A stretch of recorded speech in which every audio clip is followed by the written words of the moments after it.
YouTube. Green Rangers her. Jeg vil gerne lige vise jer, hvordan man får skin til Minecraft i dag. Yes.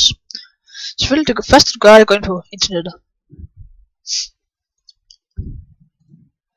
Så bruger vi Google. Så skriver du Minecraft skins. Der er to, du kan vælge mellem her. Jeg bruger mest den her. Den er bedst, synes jeg. Men der kommer nok lidt to links til de der to. Du kan selv vælge, hvilken du vil bruge. Jeg viser, hvordan du gør.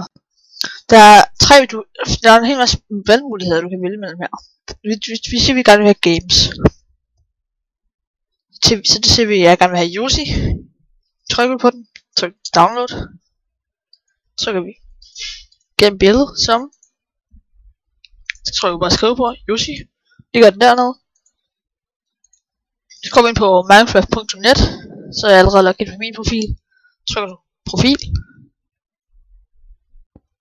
Så trykker du skin, vælg fil hernede. Så finder du bare Yoshi. Eller der. Så tager vi den. Så trykker vi på upload. Så står der, at det bliver ændret.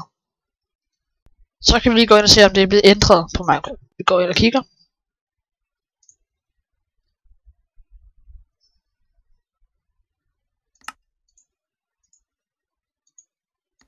Så kigger vi. Som du kan se, så er nu det skin Yoshi. Og ja, sådan virker det. Sådan gør du. Jeg håber det hjælper.